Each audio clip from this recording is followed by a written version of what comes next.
सकाळी आपल्याला जसं कॉन्टॅक्ट गाडकर गावामध्ये इथं जे रेस्टिंगचं दुकान आहे ते बचत गटाच्या नावाने, परंतु तिथला एक माणूस ठेवला होता बचत गटाने, त्यांनीच ते बेकायदेशीरपणे ताब्यात घेतलं आणि इथं लोक जे गहू तांदूळ मागायला येत होते त्यांना कमी गहू तांदूळ देणं किंवा नाही आलं सांगून त्यांचं हे करणं, अशा पद्धतीचा काळा बाजार झाला। यानंतर जे पुरवठा अधिकारी कुलकर्णी आहेत महसूल विभागाचे ते या ठिकाणी आले आणि या ठिकाणी मीटिंग घेतली आणि बऱ्याच लोकांच्या पावत्या या ठिकाणी तयार करण्यात आल्या आणि काही लोकांच्या पावत्या म्हणजे निम्म्यापेक्षा जास्त लोकांच्या पावत्या असं सांगण्यात आलं की तुम्ही उद्या या, उद्या तुमचे पावती तयार करून उद्या तुम्ही माल घेऊन जाऊ शकता। परंतु आता ज्या ज्या लोकांच्या पावत्या काढलेल्या होत्या त्यापैकी अनेक लोक अशी की त्यांना गहू पण मिळालं नाही आणि तांदूळ पण मिळालं नाही। ज्यावेळी आपण 70% लोक अशी राहिली त्यांना आता काहीच नाहीये। मग हे इतके 100% जो आता कुलकर्णी म्हणाले की 100% जो आहे स्टॉक होता तो संपूर्ण स्टॉक या रेशनच्या दुकानदाराला देण्यात आला होता। मग तो स्टॉक गेला कुठं असा खरं तर प्रश्न निर्माण होतोय। तर अनेक नागरिकांनी महिलांनी आरोप केला होता की राशनचा काळा बाजार होतोय। अगदी ज्या रेशन दुकानाला जे बचत गट आहे त्यांनाच माहिती नाही काय होतंय, त्या महिलांना पुढे केलं जातं पण प्रत्यक्षात त्यांच्या नावाखाली हा अपहार गेल्या अनेक दिवसांपासून सुरू आहे आणि आता समोरच्या समोर आपल्याला दूध का दूध आणि पाणी का पाणी झालेलं आहे। अनेक लोक आहे की त्यांना आता गहू पण मिळालं नाही आणि तांदूळ पण मिळालेलं नाहीये। मग हे गहू आणि तांदूळ गेलं कुठं असा प्रश्न निर्माण आहे। आता ज्या लोकांना मिळालं नाहीये गहू तांदूळ त्यांचे आता जबाब नोंदवायचं काम इथं महसूल विभागाच्या मार्फतीने सुरू आहे। या दुकानावर अगोदर देखील कारवाई झाली होती परंतु ती नावालाच कारवाई झाली होती। झाला असं का काही कारवाई झाली का जो दुकान चालवणार आहे तो सुटतो आणि ज्या महिला बचत गट आहे त्यांचा काही संबंध नाही, त्यांच्या बोळ्या बाबडा अडाणीपणाचा गैरफायदा घेऊन ही जी लोक चालवतात आणि सर्व आरोप या महिलांवर होतोय, अध्यक्ष आणि सचिव, आणि या दोघीच आपल्याकडे तक्रार करतात। आता याच्यामध्ये असं होईल का जो काही हा गैरव्यवहार काळा बाजार हा दिसून आलाय याच्यामध्ये गुन्हा दाखल होणार त्या बचत गटाच्या महिला बचत अध्यक्ष व आणि सचिव, त्या सचिव त्या ठिकाणी आहेत। ताई तुम्ही इकडे येता का? तर काही कारण नसताना त्यांचा याच्यामध्ये काही हे नसताना फॉल्ट नसताना केवळ अशिक्षितपणाचा त्यांचा गैरफायदा घेण्यात आलाय का? आता तुम्ही सचिव आहेत बरोबर आहे ना? आणि आता तुम्हालाच गहू तांदूळ नाही मिळालं? नाही मिळालं। किती दिवसापासून नाही मिळालं? आम्हाला 3 महिनेच नाही भेटले। पावती काढली होती का? हो। मग हे गेलं कुठं गहू तांदूळ? तर साहेब म्हणतात सगळं आम्ही स्टॉक दिलेला आहे दुकानदाराला तुम्हाला, नाही भेटले। आणि आता जर याच्यामध्ये फॉल्ट निघाला तर हा काळा बाजार किंवा अपहार तुम्ही केलाय असं करून तुमच्यावर कारवाई होऊ शकते। तुम्ही त्या माणसाला नेमलं होतं का? हो। मग आता तो काय काळा बाजार करतोय तुम्हाला माहित नाही? नाही तो रातचं करते, आम्ही आता किती थांबायचे त्या पण आता कायद्याने तुम्ही जबाबदार आहेत। त्याला विचारा ना आता का नाही विचार? आता त्याला विचारतोय आम्ही, तो जबाबदार नाहीये। जरी तो चालवत असला तरी कागदोपत्री हे दुकान तुम्ही चालवताय। तर हे बघा ह्या सचिव आहेत यांना काहीच कल्पना नाहीये। तो माणूस आणि यांचं जे महिला सक्षम होण्यासाठी शासनाने यांना महिला बचत गटाला दिलं होतं तर यांच्या ताब्यात ते बळकवण्यात आले, म्हणजे चालतंय सगळं होतंय। परंतु आता हा इतकं गोरगरिबांचं जे गहू तांदूळ आहे ते देखील त्याच्यावर डल्ला मारायचं काम सुरू आहे आणि सगळं जे खापर आहे सचिव आणि अध्यक्ष कुठे गेले? ते अध्यक्ष त्यांच्यावर आता याची शक्यता आहे तर शासनाने याची दखल घ्यावी, कारण की हे निष्पाप लोक आहेत आणि यांच्या अज्ञानीपणाचा हा यांना सजा भेटली नाही पाहिजे। तुम्ही स्वतः तक्रार करताय ना याची? हो। बघा स्वतः तक्रार करतात, यांनाच हुसकून दिलं जात आहे। आणि माझी विनंती आहे तहसीलदारांना का प्रत्येक गावामध्ये अशा महिला बचत गटांना आपण हे दिलेलं आहे, रेशनचे परवाने दिलेत, परंतु भलतेच लोक त्या ठिकाणी त्याचा युज करतायत आणि यांना फक्त नावाला फक्त अध्यक्ष सचिव दुकान चालवतं असं दाखवलं जातंय, परंतु सगळा गैरव्यवहार इकडे होतोय। तर ह्या लोकांवर कारवाई होऊ नये आणि जे खरे गुन्हेगार आहेत त्यांच्यावर कारवाई होऊ दे। आता या ठिकाणी कुलकर्णी साहेब आहेत ते देखील काय स्टॉक चेक करतायत किंवा त्यांनी काय याच्यामध्ये सर्वे केला याची देखील आपण त्यांना विचारूया। आता ते काहीतरी याची टॅली करतील। आता मी तर त्यांना म्हणत होतो सगळ्या लोकांची लाईन लागली होती, सगळ्यांच्या पावत्या तुम्ही जनरेट करा आणि प्रत्येकाला धान्य द्या म्हणजे कळल, परंतु आता ते म्हणाले की आता आपल्याकडे टाइम नाहीये तर आता इथं गहू तांदूळ शिल्लक नाहीये। हे बघा अध्यक्ष ताई या इकडं, ह्या अध्यक्ष सकाळपासून इथं थांबलेले आहेत, हे कुठेतरी बाहेर गेले होते, यांचा काहीच दोष नाही। आणि काय हो आता हे कसं करायचं? ते आता सगळं ते साहेब पण तुम्हालाच बडबड करत होते. काय करायचं? कागदोपत्री हा काळा बाजार तुम्ही केला असं दिसतंय.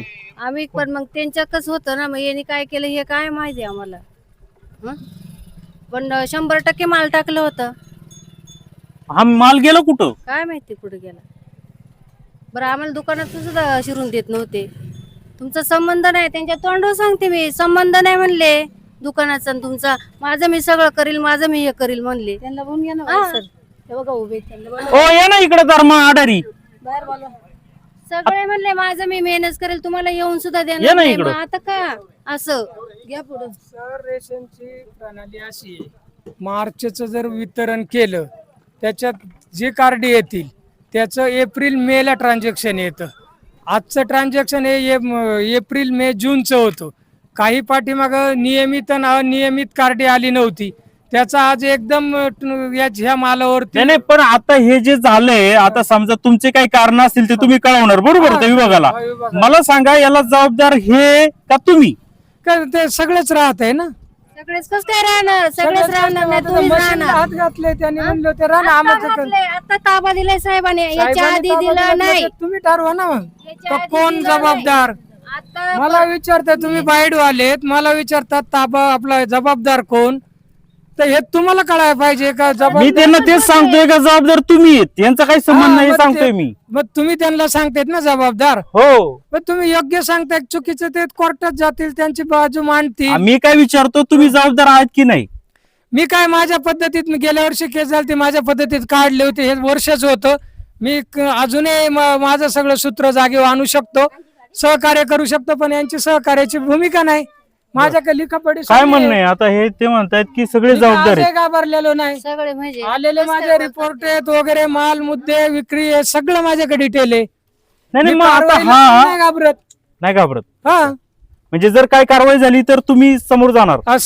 यांनी साथ दिली पाहिजे. गेल्या वर्षी मी पुण्यापर्यंत गेलतो. नाही देणार आता, इथून मागे दिली नाही पण आता नाही देणार देणार. नाही देणार तर विषय इथंच क्लोज होतोय.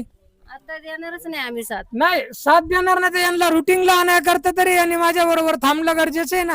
नाही नाही, करायचं तुम्ही सगळं कारभार, त्याच्यामध्ये टॅली तुमची होत नाही, आणि आता त्यांनी कशी काय साथ द्यायची तुम्हाला? त्यांनी साथ, तो विषय नाही सर. मी म्हणतो आज यांची कारवाई होते, लायसन शासनाचे, शासनाचं लायसन कारवाई होते, तर यांनी पाहून घ्यावा. माझा रोल नाहीये ना, तर मी पण तुम्ही यापूर्वी मग असं बोलत होता का हे सगळं मी बघतो, यांचा काही संबंध नाही?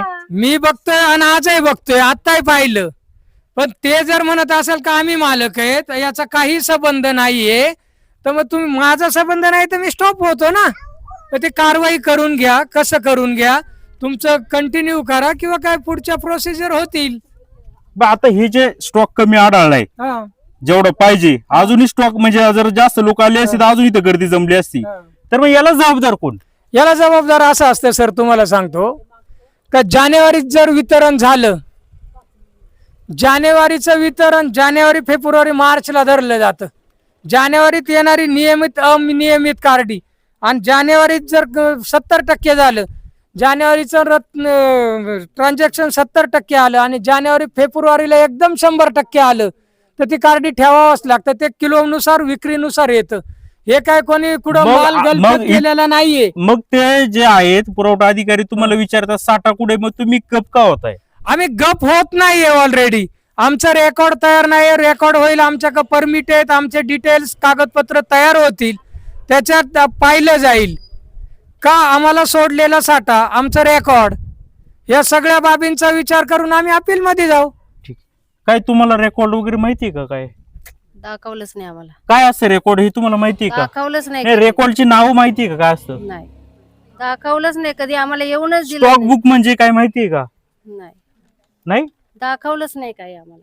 तुम्हाला माहिती नाही? संबंधच ठेवला नाही आमचा आणि त्यांचं, संबंधच नाही म्हणले. मग तुम्ही आता यांना मदत करणार का? नाही नाही नाही करणार. पण ते नाही करणार तो विषय माझा स्टॉप आहे सर. बस स्टॉप म्हणजे तुमचा काय विषय? म्हणजे माझं stop काय, म्हणजे काय? मदत करणार नाही मी यांना. मदत म्हणजे दुसरी काय नाही का, मला पुण्याला वेळ पडली किंवा FIR नोंद झाली तर पुण्याला जाणं, माझं रेकॉर्ड मी माझ्या पद्धतीने घेऊन जाणार आणि ते तिथं मांडणार. तिथं वकील थ्रो हे असतं काही, ते आमचं हे आल्याच्या नंतर आमची ती केस आमच्यासारखी होते. हे मला- FIR आता तुमच्यावर होणार का यांच्यावर होणार? ते आता कोण होईल ते पहा ना. तुमच्यावर होऊ शकते असं वाटतं. माझ्यावर कशी होऊ शकते? मी लायसन धारक नाही, मला परवाना नाही, तर माझ्यावर कशी होऊ शकते?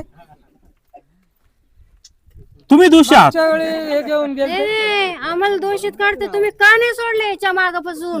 बरोबर आहे, तुमचं म्हणणं बरोबर आहे. माझं बरोबर आहे का नाही सर? बरोबर आहे. तुमचा काही लायसनदार नाही की तुम्ही? नाही लायसन धारक आहे. पुण्याला मागच्या वेळी मी केस काढून आणले. केस काढून आणले म्हणजे मग आता केस झाली, याने सगळं हत्यार पिशवीत भरलेत, तर ते हत्यार घेऊन घरी खेळत बसा.